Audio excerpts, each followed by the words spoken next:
Find the shortest distance between two given lines. बच्चों जो हमारे पास लाइन दी गई है वो दोनों की दोनों वेक्टर फॉर्म में दी गई हैं।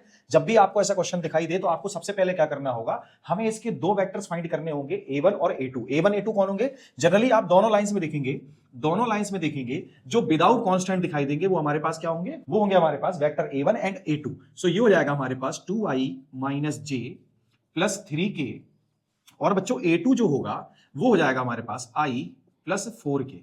साथ ही साथ अब हम जान लेते हैं कि इनके जो पैरेलल वेक्टर होंगे, I mean B1 and B2 vector होंगे, वो कौन होंगे? जो वेक्टर कांस्टेंट के साथ दिखाई दे वो हमारे B1 और B2 वेक्टर होंगे। ठीक है, तो हमारे पास लैम्डा के साथ कौन है? लैम्डा के साथ है i - 2j + 3k, and B2 हो जाएगा 3i - 6j + 9k। क्लियर? जब B1 B2 निकाल लेंगे तो बच्चों अब हम क्या करेंगे, हम ये चेक करेंगे कहीं B1 और B2 हमारे पैरेलल वेक्टर तो नहीं है। तो इसके लिए देखो हम बच्चों देख लेते हैं कि देखो इसके साथ जो रेशियो है यानी कि 1/3, इनका भी जो रेशियो है 1/3, इनका भी रेशियो 1/3, इसका मतलब ये पैरेलल वेक्टर है।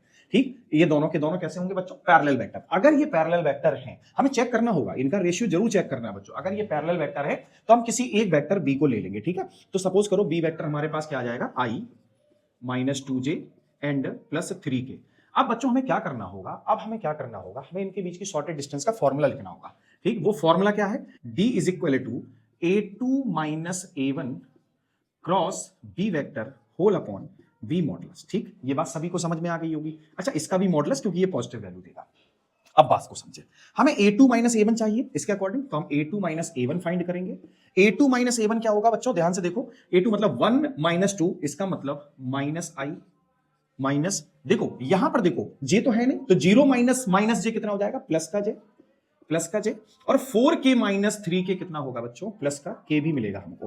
तो ये मिलेगा मुझे A2 - A1। ठीक है, अब मुझे क्या करना होगा बच्चों? इसके अकॉर्डिंग b का क्रॉस कराना होगा इसके साथ। तो हम यहां लिख लेते हैं A2 - A1 क्रॉस b। अब बच्चों इनका जो क्रॉस प्रोडक्ट है वो बाय डिटरमिनेंट हम सॉल्व करेंगे। सो सबसे पहले हम क्या लिखेंगे? i, j and k।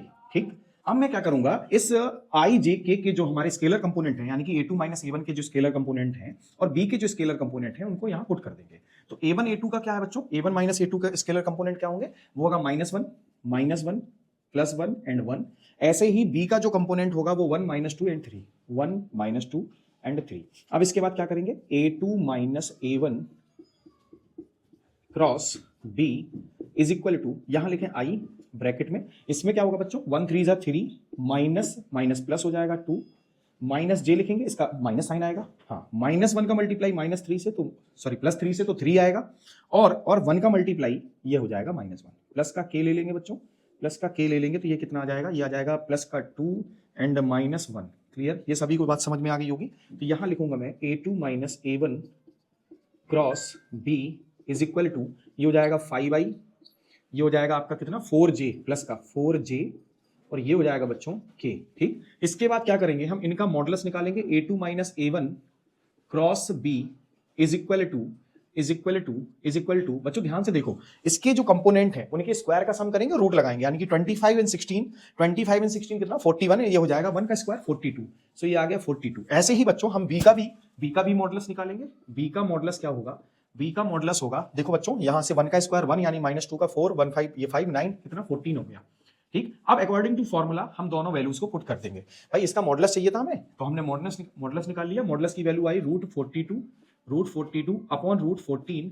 सो हम इसको लिख लेंगे √14 मल्टीप्लाई √3 अपॉन √14, ये cancel out. So d is equal to √3 unit. I hope बच्चों आपको ये मेथड क्लियर हो गया होगा। अगर ये मेथड समझ में आ गया, वीडियो पसंद आया तो वीडियो लाइक करें, चैनल सब्सक्राइब करें, साथ ही साथ बेल आइकन दबाना बिल्कुल ना भूलें। Thank you.